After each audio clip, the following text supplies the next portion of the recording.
अस्सलाम वालेकुम viewers, channel चस्का एंड शशका में खुश आमदीद। हमारी रेसिपीज़ को फॉलो करें, चस्के लेके खाएं और शशका कराएं।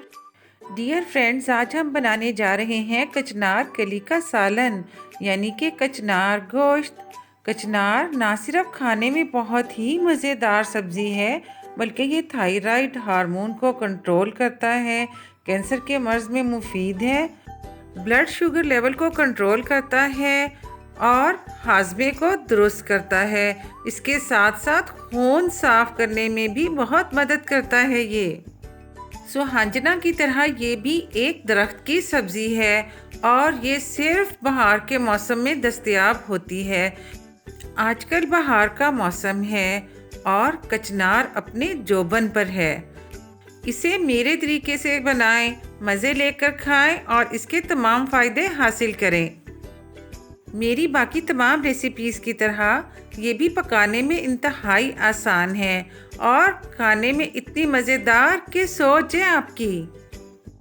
अगर आप मेरे चैनल पे नए हैं तो प्लीज़ मेरे चैनल को सब्सक्राइब करें और बेल आइकन को प्रेस कर दें ताकि मेरी हर नई आने वाली वीडियो आपको सबसे पहले मिले, वो भी फ्री में। वीडियो पसंद आए तो थम्स अप। मुझे इंस्टाग्राम पे फॉलो करें और फेसबुक पेज को लाइक करें और मेरी बताई हुई तमाम रेसिपीज़ को ट्राई करें और इन्जॉय करें। कचनार का दरख्त बहुत खूबसूरत होता है और इसकी कलियां पकाई जाती हैं। इसकी कलियों में से खिले हुए फूल, पत्ते और डंडियां अलग कर दें और अगर कुछ बंचेस वगैरह हैं तो उनमें से बड़ी वाली डंडियां काट कर फेंक दें और इसको साफ़ सुथरा कर लें। मैंने सारी बड़ी डंडियां हटा दी क्योंकि डंडियां बहुत कड़वी होती हैं।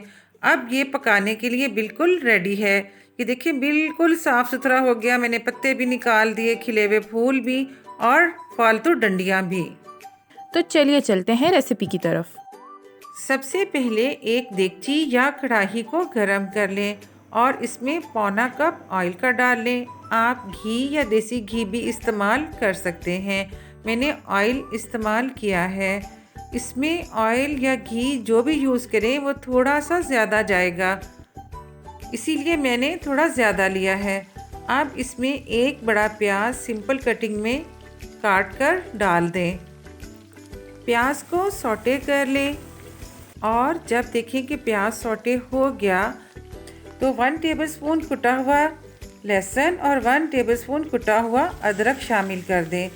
अब इसको हमने सौटे नहीं करना, इसको हमने अच्छी तरह फ्राई करना है उस वक्त तक जब तक कि लहसुन और अदरक दोनों अच्छी तरह से गोल्डन ब्राउन ना हो जाएं।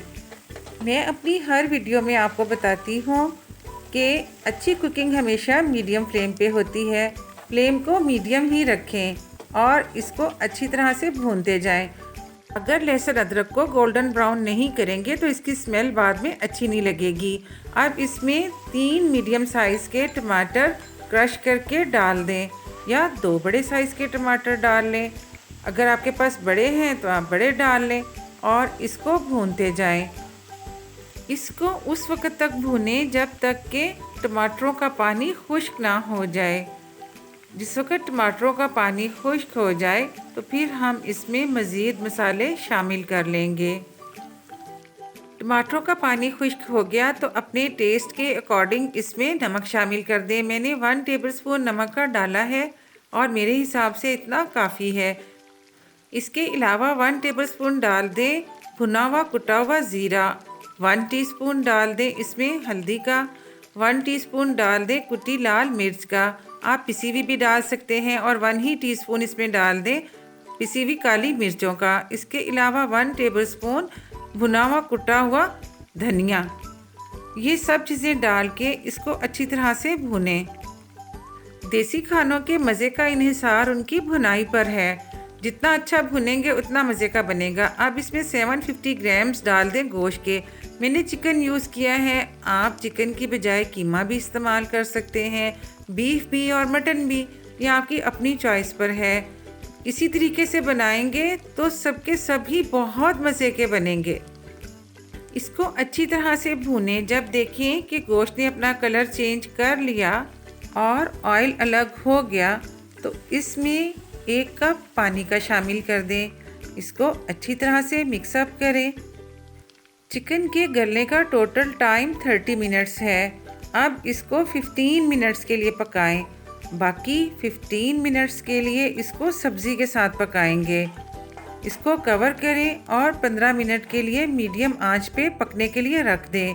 इस दौरान दूसरी तरफ चूल्हे पे पानी रख दें और तैयारी शुरू कर दें कचनार कली को बॉईल करने की। आपको कोई लाख कहता रहे कि कचनार कली को बॉईल किए बगैर पकाओ और हमारे तरीके से पकाओ, ये कभी भी कड़वी नहीं होगी, तो ये बिल्कुल गलत है। इसकी कड़वाहट कभी भी दूर नहीं होती, इसका कसैलापन कभी भी दूर नहीं होता जब तक इसे बॉईल ना करें। 750 ग्राम गोश्त के साथ मैंने तकरीबन 750 ग्राम ही कचनार की ली थी, लेकिन उसको साफ़ सुथरा करके ये आधा किलो के करीब बच गई है। बस इतनी ही काफ़ी है। इसको 5 मिनट के लिए बॉईल करें। पूरे ध्यान से आपने इसको बॉईल करना है। अगर ये ज़्यादा बॉईल हो गई तो बिल्कुल हलवा हो जाएगी और मज़ा नहीं आना आपको इसका। इस तरह से ये खड़ी खड़ी सी पकेगी और गल भी जाएगी और बहुत मज़ा देगी आपको। सारी कचनार पानी से निकाल लें और इसको साइड पर रख दें।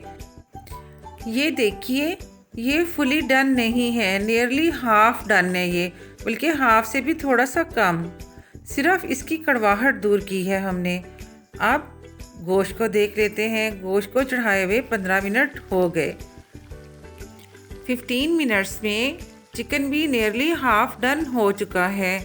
अब थोड़ी सी आंच तेज़ कर लें और इसका पानी खुश्क करने की कोशिश करें। जैसे मैंने आपसे बोला कि देसी खानों का हुस्न उनकी भुनाई से निखरता है, तो इसको भूनते जाएं, भूनते जाएं, भूनते जाएं उस वक्त तक जब तक कि इसका ऑयल अलग ना हो जाए। अब आप कहीं ये ना कहना कि आपका फ्लेम स्लो है क्या? नहीं, स्लो नहीं है, मीडियम ही है। इसमें आप 400 ग्राम्स दही के डाल दें। दही आप आधा किलो तक भी डाल सकते हैं। जितनी कचनार हो उतना दही आप डाल सकते हैं। 5 से 6 हरी मिर्चें भी कट करके डाल दें। साथ ही कचनार भी शामिल कर दें। इसको अच्छी तरह से मिक्सअप कर लें। अब चिकन भी और कचनार भी दोनों हाफ डन हैं। अब हम इन्हें फुल डन करेंगे, यानी कि इन्हें कवर करके 10 मिनट के लिए लो फ्लेम पे पकने देंगे। 10 मिनट के बाद जब मैंने इसको ओपन किया तो देखें अभी भी इसमें काफ़ी पानी बाकी है। इसको अच्छी तरह से भूनना है उस वक़्त तक जब तक कि पानी खुश्क ना हो जाए। इसमें 1 टीस्पून भर के डाल दें गरम मसाले का और 1 टेबलस्पून चाट मसाले का। अगर चाट मसाला नहीं है तो आप आमचूर भी डाल सकते हैं, और अगर खटाई नहीं पसंद तो मत डालें। चेक कर लें, अगर कचनार गल गए हैं तो ठीक है, अगर नहीं गले तो आप 5 मिनट के लिए इसे मज़ीद दम पे रख सकते हैं। अदरवाइज़ इतनी देर पका लेंगे तो काफ़ी है। इतनी देर में बिल्कुल सही से गल भी जाते हैं और घुलते भी नहीं। उस वक्त तक भूनें जब तक कि ऑयल अलग ना हो जाए। ऑयल अलग हो जाए तो धनिया और अदरक डालकर पेश करें। और मुझे अपनी दुआओं में याद रखें। अल्लाह हाफिज़। तो गाइस, ये है हमारी रेसिपी की फ़ाइनल लुक। उम्मीद करती हूँ कि आपको आज की रेसिपी पसंद आई होगी। हमारी रेसिपी को फॉलो करें, चस्के लेके खाएं, फ्रेंड्स और फैमिली को शशका कराएं।